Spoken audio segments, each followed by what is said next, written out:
네, 오늘은 로마서 4강이란 제목으로 복습하면서 끝까지 해보겠습니다. 먼저 이제 전도자의 답.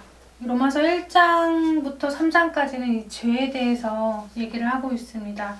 1장에는 이방인, 그 세상 사람들의 죄에 대해서 이 창세기 6장에도 기록이 되어 있지만은 뭐냐면은 그 마음과 생각, 모든 계획이 하나님 보시기에 항상 악하다고 말씀을 하셨습니다. 얼마나 사람들의 생각이 허망하고 또 미련하고 그들이 스스로 지혜 있다고 하지만은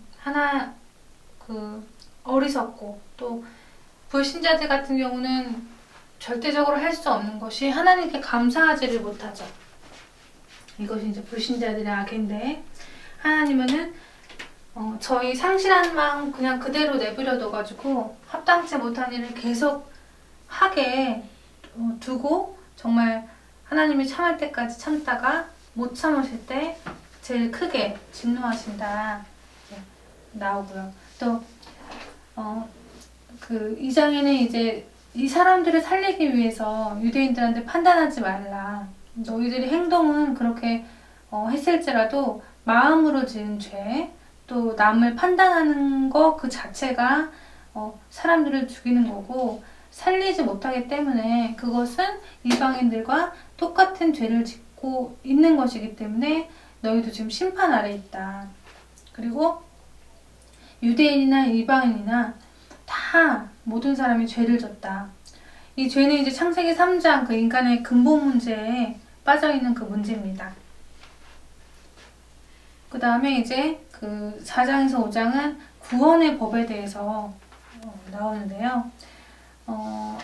이 아브라함을 통해서 얘기를 하시죠. 창세기 12장에 아브라함 부르시고 15장에 횃불 언약을 하시고 또 17장에 할례를 받게 하시는데 아브라함의 믿음은 뭐냐면은 할례도 아니고 그 믿음으로 먼저 구원을 받았다.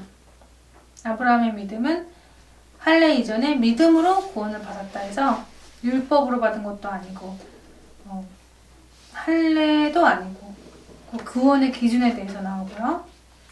그 다음에 이제 5장에는 사랑의 확증인데요. 구원의 내용에 대해서 우리가 아직 죄인 되었을 때 그리스도께서 우리를 위해 죽으심으로 하나님이 우리에 대한 자기 사랑을 확증하셨다.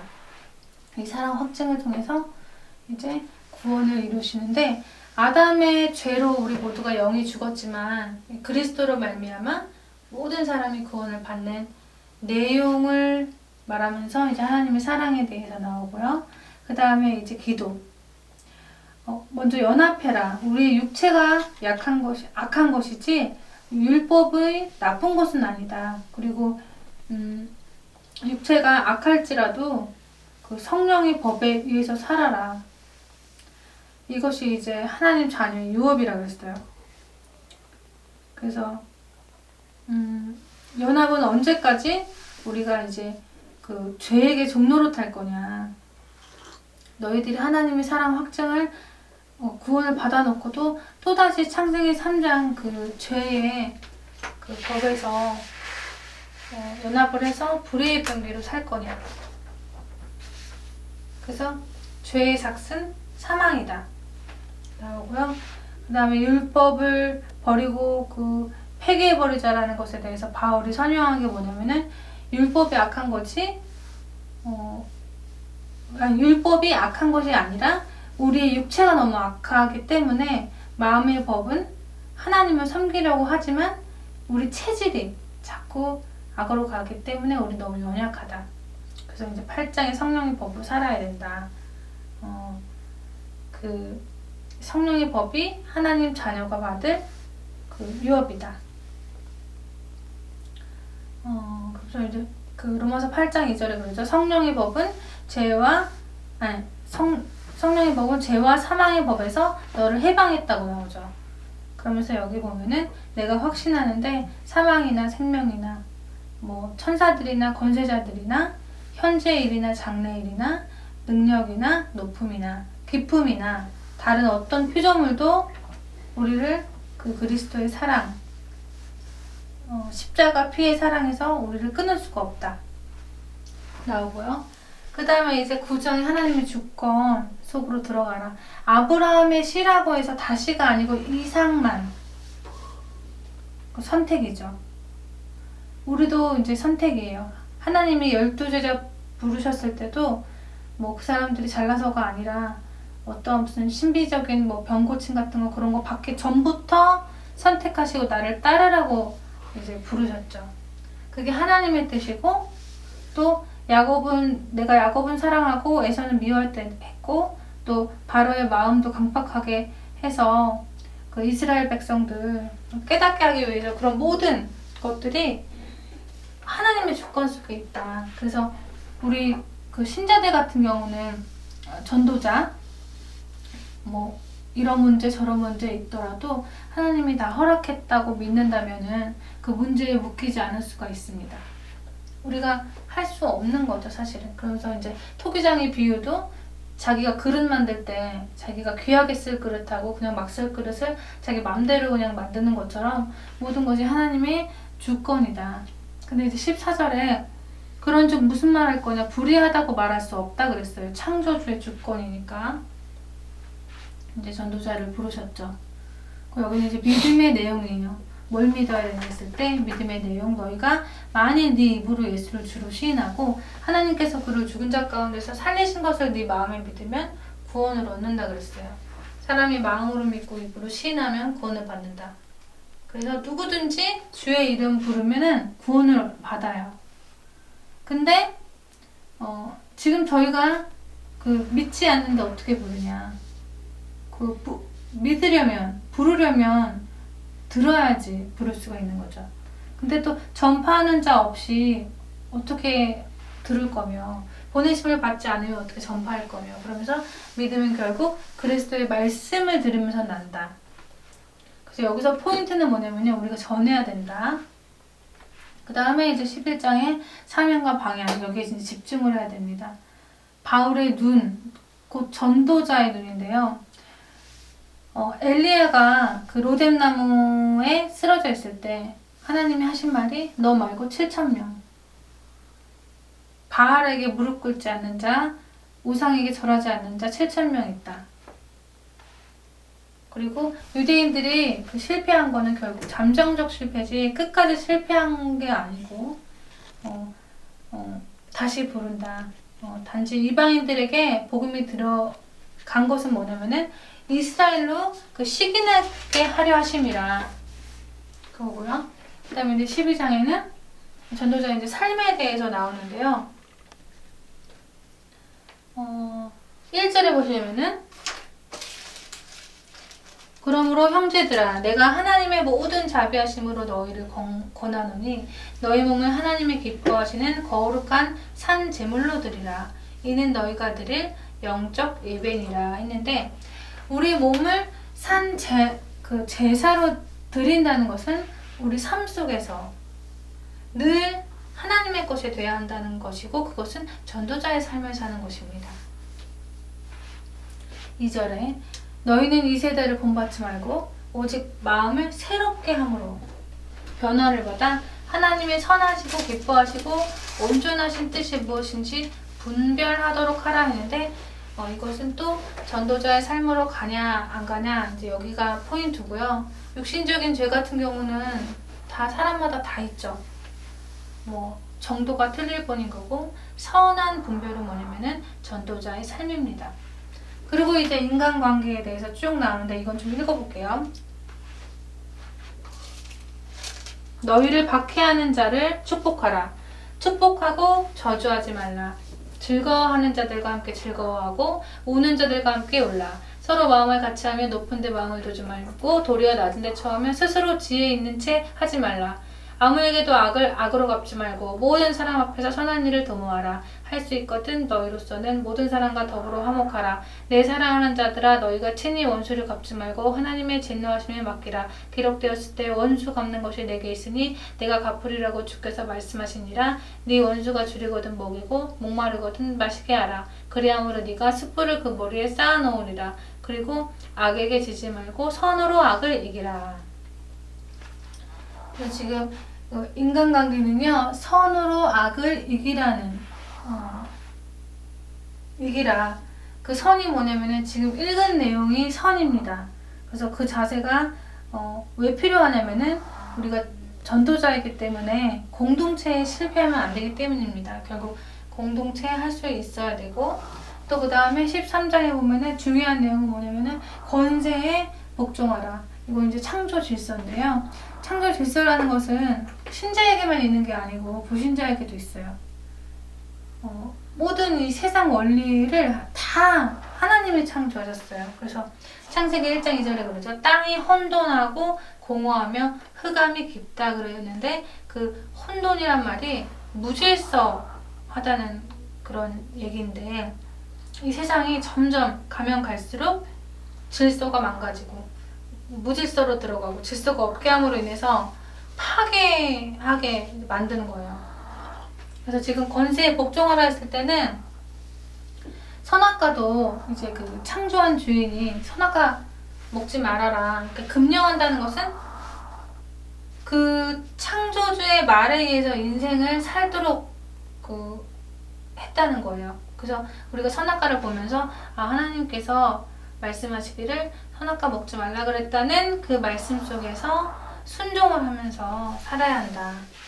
세상 원리도 그 2절에도 보면은 그러므로 권세를 거스르는 자는 하나님의 명을 거스르는 거라고 이제 나와 있는데, 이것은 10장 1절에 각 사람은 위에 있는 권세들에게 복종하라. 권세는 하나님으로부터 나지 않음이 없나니 모든 권세는 다 하나님께서 정하신 바라. 그래서 권세에 거스른 자는 뭐냐면은 심판을 자청하고 있다 라고 얘기가 나옵니다. 또 이제 10절에 세상 원리가 질서를 파괴하는 것은 곧 하나님의 명을 불순종하는 거다 라고 이제 얘기를 하면서 읽어보면요, 사랑은 이웃에게 악을 행하지 아니하나니 그러므로 사랑은 율법의 완성이라. 그래서 결국 여기서 이제 바울이 공동체에 대한 초점을 두고 있는 것을 알 수가 있고요. 질서를 파괴하지 않으면 공동체에 성공할 수 있다. 다음에 이제 14장에는 그 교회에 이제 유대인들도 들어오지만은 헬라인들도 들어오죠. 그래서 이제 여기 로마 교회는 음식에 대한 것하고 날짜 얘기가 나와요. 그래서 믿음이 강한 자, 연약한 자 있는데, 이 사람들은 구약의 뭐 규례, 전통 같은 거에 묶이지 않은 신약 시대의 사람들이죠. 그러니까 구약에 막 먹지 말라는 음식 있었잖아요. 뭐 피채 먹지 말라, 뭐 그런 것들, 부정한 음식 그런 게 있었는데, 우리가 이제는 믿음이 있으니까 먹어도 된다. 그래서 믿음이 강한 사람은 뭐 고기도 먹고 채소도 먹고 다 먹고, 믿음이 연약한 사람은 채소만 먹게 했어요. 그리고 믿음이 좋은 사람은 뭐 날짜, 좋은 날짜, 나쁜 날짜 이런 거 막 구분 안 했고, 연약한 사람들은 또 그것을 구분했는데, 바울이 그것에 대해서 뭐 이러지 마라, 뭐 그러지 마라, 뭐 이렇게 얘기 안 하고요. 같이 이렇게 동조를 하면서 13절에 보면은 그런즉 우리가 다시는 서로 비판하지 말자고 하고, 도리어 부딪힐 것이나 거칠 것을 형제 앞에 두지 아니하도록 주의하라 이렇게 했는데요. 이게 이제 그 음식 날짜 이런 거 가지고 막 싸움이 있었는데, 너는 믿음이 작으니까 뭐 이렇게 해라 저렇게 해라 막 시끄러워지니까, 바울의 초점은 그 지혜로운 사람은 뭐 그 사람한테 불만이 있다고 하더라도 서로 피하잖아요. 서로 뭐 부딪혀봤자 좋을 게 없고 하니까. 근데 바울이 그 얘기를, 뭔가 할 말이 있어도 만약에 상대방이 불편해하고 또 얘기를 해서 나하고 또 뭐 불편한 사이가 될 바에는 그런 일을 그냥 하지 말아라. 그거에 대해서 이제 설명을 하면서 판단도 하지 말고 껄끄러운 일 만들지 말라, 이런 전도자의 지혜로움을 이제 볼 수 있죠. 그 다음에 17절에는 하나님 나라, 성령의 사역, 또는 전도자의 삶, 이 말인데요. 먹는 거 마시는 거 아니고요. 오직 성령과 성령 안에서 그 의와 평강과 희락이니라. 성령의 사역 안에 들어가 있는 그 전도자는 평안, 희락, 기쁨이지 그런 외에 그런 일에 소모할 필요가 없다. 그런 일에 쓸데없는 일을 이제 소모를 하다 보면은 뭐 공동체 생활이 깨지게 되고 그러면 뭐 교회가 서지를 못하게 되고 복음 확산에 있어서 전혀 좋을 게 없기 때문에 먹는 일과 마시는 일 그렇게 중요하지 않다. 하나님 나라에 있는 거기 있지 않다. 그 다음에 이제 15장에는 결국 약한 자를 도와주라. 전도자들이 덕을 세우는 일을 하라는 건데 그 약한 자를 도울 때 본받는 사람이 되죠. 덕을 세우는 사람이 되죠. 그래서 이제 그 조화와 단결이 되도록 그런 일에 도모를 해라. 한 마음과 한 입으로 그 우리 주 예수 그리스도의 아버지께 영광 돌리게 하려 하노라 그러면서 이제 그 13절에 보면은 그런즉 우리는 다시는 판단하지 말고 도리어 부딪힐 것과 형제 앞에서 두지 말 것을 자꾸 주의해라. 그 바울의 그 소원은 전도자는 본질을 놓치지 말고 덕을 쌓아라. 약한 자 도우면서 그거에 대한 그러면서 이제 여기는 로마를 향한 계획 내용이 나오고요. 그래서 이제 끝에 이제 전도자의 열매를 보면요. 바울이 로마서 16장에 무슨 단어를 썼냐면 보호자, 그 다음에 식주인, 동역자, 나의 친척, 사랑하는 자, 수고하는 자 이런 단어들을 썼는데 그러면은 나는 교회 안에서 그 전도자의 열매에 있어서 어디에 있냐 이 응답을 받아야 됩니다. 보호자라고 한다면은 이 권사님들 위치에 있는 뭐 베베, 루포 같은 사람들 바울이 베베는 나의 보호자라고 얘기를 했고 이 가이오 같은 경우는 이제 바울이 감옥을 가던 뭐 어디에 있든 모든 물질을 거의 책임을 졌어요. 그래서 이게 식주인으로서의 이제 장로의 역할이고요. 또 동역자라는 말은 이제 브리스길라, 아굴라 이 사람들은 이제 그 자기 목이라도 내놨다 그러는데 디모데, 우르바노 이 사람들이 이제 그 위치, 동역자 위치에 있는 사람들이고 친척, 나의 사랑하는 자, 수고하는 자 평신도들이 받는 응답이고요. 그 다음에 이제 교역자 여기는 이제 로마서 16장 20절이 참 중요한 성경 구절인데요. 평강의 하나님이 속히 사탄을 너희 발 아래 상하게 하시리라. 이 말은 그 예수님이 십자가에서 사단이 이미 결박이 됐잖아요. 근데 평강의 하나님이 속히 사탄을 너희 발 아래 두시리라 이 말은 너희들이 이제 가는 곳마다 모든 흑암이 꺾인다. 전도자의 열매, 제자들이 있을 때 흑암이 꺾인다는 거는 또 다른 하나님의 응답과 역사가 있는 것인데요. 그것이 뭐냐면은 마가다락방에 그 120명 모였을 때 한 사람 빠졌죠, 유다. 근데 그 유다 빠졌을 때 다시 투표를 해서 뽑죠. 그때 이제 그 2장에 성령의 역사가 일어나는 거를 알 수 있는데 하나님이 그 전도자의 지역마다 필요한 그런 인물들이 있는데 그 사람들이 있을 때 또 그 사람들이 있을 때 그리고 이제 흑암 조직들이 공동체 이루어졌을 때 또 일어나는 응답들에도 다른 응답들이 있습니다. 그래서 이것이 우리의 인생이 되어야 된다. 내가 지금 전도자의 답을 갖고 있냐? 전도자의 사상을 갖고 있냐? 전도자의 삶을 살고 있냐? 나의 열매가 어떻게 뭘로 맺어지고 있냐? 이런 것을 확인해야 합니다. 네, 로마서 이걸로 마치겠습니다. 감사합니다.